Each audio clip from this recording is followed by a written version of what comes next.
it just wants them to open it instead of like, here's Red Door just trying to sell some more junk every single month. Instead, it's like, I can't wait for the newsletter to come out. Like last month, they gave us so much fun stuff. Maybe I had like a trivia or a joke in there too, something like that. Is it just like a one-page form? Yeah, it's just a one-page newsletter that my marketing director does, and she's great, and she's local, so she knows all the different stuff. But you can take that, especially if you have a VA. Your VA is not going to know what's local, but if you just click a bunch of links and copy them in there and just go, hey, here's the stuff, just put it into a newsletter. That's easy to do. That's gold. And now you have 12 touches a year with that customer. That's not selling. It's just, hey, we're still here, and this is what's going on in your community. That's brilliant. Pat, have you done anything like that? I don't know if we can get you. No, man, I haven't. That's gold. Yeah, I like that a lot. And so, Pat, you probably have tens of thousands of people in your email list. That imagine if you were to start sending that out, how much revenue that would bring in just because you are staying top of the line. No, that's genius. Yeah, and Troy, it's an emailed newsletter that we don't print it out and send it. We actually email it, so it costs us nothing as long as your DKIM stuff is done. It costs you nothing to send that, and it's automated for us. So she'll go in there and she'll design that newsletter. A week before it's supposed to go out, designs it. It's not pressure. It goes out. We use MailChimp, and it goes out to the masses, and then we can see what the click rates are. See where they're clicking. What are they interested in? Is it the dog park? Oh, okay. Well, we haven't partnered with the dog park, and we can go to the dog park people. It's a bad example, but you can go to them and go, hey, we sent it because our email list is over 10,000 people. And we can say, hey, 600 people clicked on your link from our email. Let's partner together and see how, what we can do. And we're doing that with a lot of local businesses and really focusing in on that, whether that's a restaurant or something like that. That's gold. And you're hitting your prospects too, not just your customers, right? Oh, yeah. So definitely prospects and customers. Anybody that's ever got a quote from us, they're getting that newsletter until they unsubscribe. That is gold. And it's just, and our unsubscribe rate is low for that reason. Yeah. I know. And it's funny because like I go through all my junk mail and my mail that I get from like all these companies that I ever subscribe for one thing. It's like, it's just constantly in there, and I'll just open up something up out of nowhere just to see what they're talking about. And just, if it's not a pressure or a sale, then it's going to encourage me to want to open it more. But like you said, it's fun and about the community, and to be able to highlight the veterans too. That's such a great, just a great opportunity for the community too. Yeah. And it's about the timing too. I don't know if you guys have ever bought like a pizza from Domino's and use your email address, but I get an email like without fail, like every Friday around 4:00. And it's like, hey buddy, pizza time. And I don't buy pizza, every week. We do have pizza night most Fridays, but a lot of times I just make, I like making the pizza. But every Friday, Domino's knows, let's email these people, because that's going to click something. They go, oh, you know what? It's Friday. Oh, it's late. Yeah. So you driving home. Yep. Yep. If you're staying top of mind with your customers, that's how you're going to win, because they just know your name, and they're at that point, there's nobody. Who else are they going to call for whatever service you provide? Because you stay top of mind. They don't care about how many quotes. They know that, okay, they did it before. They gave me great service, and I need the service again. I just click and go. And is the easier you can make it for your customers, the better. Apple Pay was probably one of the best things that ever happened to a lot of retailers, because have you ever been on a form and it's like, oh, just double click to Apple Pay. Mm-hmm. And then you can get something. So if you reduce that friction and through a newsletter, and you just hit that get a quote button, and they can click it and go right to whatever landing page that is, it's gold. Just reduce the friction. They don't even have to pick up the phone and call you. I love that. And it's only going to take your VA an hour or two to get it set up, and then it's just kind of plug and play on a couple things. And I'm guilty. I said I was going to do it for years, and we've looked into companies to do it. This is before VAs, but now you kind of lit the fire up me to make sure we make this happen, because we've got a database of thousands of people from both companies. And it's usually just us checking in with them, see if they need anything. But now we can add that too and talk about the community. So just awesome. Make a template. We have a template, and it's just each section, like logo spotlight, whatever the sections are. I haven't looked at the newsletter in a few weeks, so I don't remember the sections, but you have each section, you just fill it out. It's boilerplate. It's good information, but each section has got different highlights, and it's super easy to fill out. Good stuff, man. I love that. So I think everybody's here wondering why we're talking about Sales Boost, and I'd love to know what Jonathan's going to be talking about Sales Boost. So can we just kind of get like maybe a little hint at what we're talking about while you're there?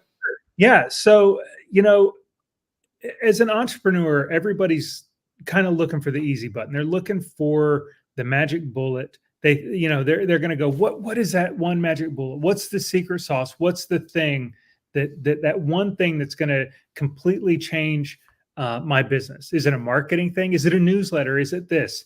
And I'm here to tell you, through a lot of trial and error, blood, sweat, more tears than I care to admit to, it really boils down to one thing, and that's habits.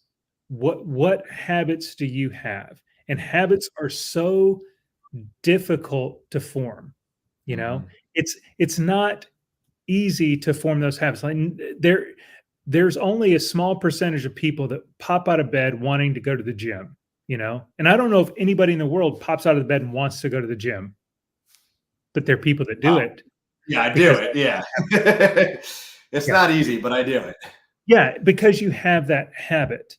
And so we're going to talk about habits. We're also going to talk about the psychological journey of an entrepreneur, and kind of the 5 phases of what that looks like. Anytime you have a crazy like entrepreneurial idea, you have a lot of uninformed optimism. You don't know what, it's like, oh, this sounds so cool. And then you go down, and then you cycle down into informed pessimism. So you figure out, this is what it is. And then you go down to the valley of despair, and you're in the valley of despair. And most entrepreneurs, that's where you're at, because you're just trying to figure out how to get up and get out of that and into success. The problem is most people loop back right into uninformed optimism because they find a new shiny thing. They're like, oh, this new service or this new business, or I have this, oh, I'm just pivoting, man. It's like, no, you haven't done the deep work yet. You haven't done the things you need to do to make your business successful. It's so much easier to go, oh, well, I'm going to go, I can't figure out this pressure washing business, so I'm going to go start this other thing. And, maybe that's not the whole reason. Like, people go, oh, well, Christmas lights, and Christmas lights are great. I started Christmas lights because I wanted my top technicians to stay with me year round. So I started a Christmas light business just to have them do something throughout the winter months. And so for me, that was a business decision. But a lot of people's like, well, I'm failing over here, so I'm going to go start something else. Well, you're failing over here because you haven't mastered the fundamentals of business yet. You haven't created the habits that you need in order to be successful at business. So all you're doing is just looping from valley of despair back to a new idea. And then you get it figured out and you're back in the valley of despair and you're like, ugh, this is gross.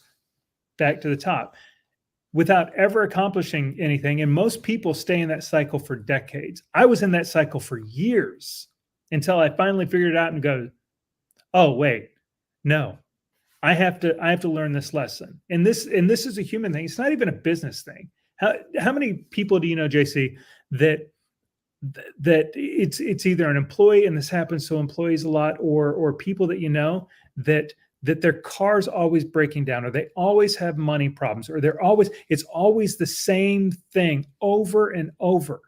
And that's just the way the universe works, because until you learn the lesson you're supposed to learn, the universe is going to keep pounding you in the face with that lesson until you go, okay, hang on, I got it. This is how I fix it. So that's what I'm going to be talking about. No, it's so true too, because you see it every couple of years, whatever's like hot, it was the Christmas lights thing. Then it was the garage floor coatings. And again, like if you can't fix your current business, why do you think if you're going to take on another business, it's going to work? So let's fix one, get it running, functional, and then we'll slowly, gradually add another service. And I will say I've been very fortunate to not jump on everything because like I don't like to do anything if I can't perfect it. We don't do any staining, sealing, concrete coatings, or anything with like pretty much anything with wood because I can't perfect it. I don't like it and I don't want to add it. So we just stick that we're good at. We're good at gutter cleaning. We're good at roof cleaning. We're good at house washing, things like that. And we're incredible at Christmas lights. Everything else is just a distraction right now. So let's just focus on what we're good at, and then we'll get to the next thing. But what a great topic, jumping to that, habits. But and Atomic Habits is one of the best books I've ever read, and a great Audible too. Listened to that a couple times in the gym before, and it's something that people need to work on because if not, then there's no consistency with things, and you're just kind of all over the place. Yeah. And I think that a lot of people struggle with that. And they also struggle with accountability, just staying on top of it. Unless you have somebody or a group or something that's with you doing that. Like Pat had invited me to, there's a Voxer group and guys are just in there every day holding each other accountable, like posting the photos or this is what I'm doing. And it's awesome. And you have to have that group that's there to just make sure you're staying on task, not as a like shame or, just trying to keep your thumb on people. And if you're like me, I don't like to be micromanaged, but I do like to know that I'm with a group of people that are kind of rowing in the same direction. And if you have that, it is absolutely priceless. And having Pat as my coach, Michael Grigory, they were my accountability, and I do miss it. I haven't had one in, it's been a little while. I talked to actually Michael while we're at the home service workshop that I need to get one. And it's just an investment in yourself. It's an investment in your culture, your life, all those things to hold you accountable, because sometimes we just get complacent and we break out of those habits. You've got the habit of sending out a newsletter every single month, no matter what, like clockwork. So we got to build those habits and stay consistent with it. Or else it's that shiny object. Let's go do it. And then, I didn't like that. Let's just keep doing something different. Yeah. But yeah, having that coach is, I had that conversation today, Pat, talking with somebody. And I was telling him, like, I was an okay business owner until 2019 when I got on the phone with Pat. Pat said, have you ever heard of Sales Boost? No. All right, I'm going. Have you ever heard of Conquer? No, I'm joining. And then like my whole trajectory in business and life changed because of that one phone call with Pat in 2019. I'll never forget that day. And just been so grateful for that, to realize that I need to invest in myself by hiring that accountability, that coach. Mm-hmm. Yeah, same here, man. And it's like, an event like that can change your life. You know what I mean? Why wouldn't you share it? Right? Like there's people that come there all the time and you hear these success stories and it's like, that's what empowers us. I know Jonathan, I know JC, this is what empowers us to get out there and spread the word. Like, learn from our mistakes, learn from what we've, been in the trenches for years, right? Like working this thing, molding this thing. And we were there, we were in your shoes, whether you're starting out, whether you're 2, 3, 4 years in. And it was like, the grind, the mental grind of I got to put food on my plate, right? Like, how do I improve my sales? How do I do marketing? All these things that you've never had to do before, and talking to people who have is like life changing, because you can put in a couple things, this year because you're at this level, right? And that's fine. But you put these little tweaks in right now because that's where you're at. And then you grow and then you come again, or you go into another event, right? And then you put those other tweaks in. And it's crazy how much you change as an entrepreneur, as a person, right? Like we're talking family, faith, business, right? It's all the above, just surrounding yourself. So it's just been awesome to watch, you know what I mean? And then people leveling up inside the organization, right? Stepping up, teaching now, that have been there for a couple times. Especially you, JC. I'm just going to brag on you, brother. I mean, I'll never forget that call, right? where we were talking, and just seeing how you executed, you know what I mean? And you leveled up, you put the people in place, right? It's like, if you put the people in place, the money came. And that was true. And it was amazing to watch. Yeah. So I mean, it's kudos been to you, 5 years since that phone call. So, we transformed a lot. We started, we had the Patriot, but we grew that to 7 figures this year.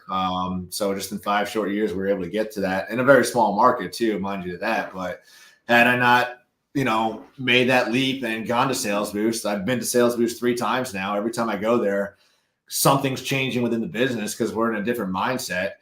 And that's why I do love continually going to the shows repeatedly, because 2022, 2023 is not 2024. We're all in different mindsets, different growth modes. Maybe we're bringing some partner or some teammates there. I mean, I've had 5 salespeople go to Sales Boost, including myself. And each one of them got something different at it while they're out there, because they're listening to somebody in a different position, different mindset. But when we can all get together in the end and collaborate and see what we heard, we're like, oh yeah, you're right. I was listening to this part of it. So that's why it's important to be able to bring your team, if you can, to get to Sales Boost. Mm-hmm. Yeah, absolutely. I want to touch on something Pat said. He talked about incremental change, and I think that's a fallacy that a lot of people, business owners, have, is they think that they have to make these giant, sweeping, like grand changes because they see, oh, JC's got a 7-figure business. I want a 7-figure business, so I'm going to try to do everything JC did my first year. It's impossible. You have to. It's the small changes, which are the tiny habits, the atomic habits that you have to have, and that incremental change. That is what leads you to success. It's not. Nobody is doing something or implementing something that is going to take them from $250,000 to $1 million in 1 year in home services, unless it's something like wild, or you have to have just a ton of cash to do that sort of thing, like marketing, you just buy. But if your systems aren't in place, if your foundation's not in place, like the things that you'll teach at Sales Boost, if your sales systems aren't dialed in, it doesn't matter how many leads you're going to get, you're going to screw them all up. So it is the little changes, the little micro changes, even in your close rate. Going from a 45 to a 55% close rate is significant in your business. Huge. Yes. Not even that. Just picture that, changing that closing rate, but also increasing your average ticket. On top of that, I mean, our average ticket went from $330, $340 before Sales Boost to $900, somewhere around that's like between $850, $900, because we started doing bundles and packages. Like that's insane. The jump in that. So you combine those two, and then you just made your money back within a day of getting estimates out. So, and you talked about goals too, and Angela talked about this at Home Service Workshop. She asked, like, what are your goals? And asking, is it your goal? Or is it somebody else's goal? Because again, everybody wants to do the 7 figures. I'm here to tell you that it's not as pretty as everybody thinks getting there. And once you get there, I mean, yes, it feels good, but like, now what? Like, if I can go back, like, that really wouldn't be the goal. Like, the goal would be to hire and build, empower my team to do things, watch them grow, hit numbers across the way. But like, it's so easy for everybody to say, I want to hit 7 figures, but why? No. Because everybody else is doing it. No, my goal is to play with my kids and sit on the beach. I don't care what revenue dollar amount that is. That's my goal. And you can do that at 700,000.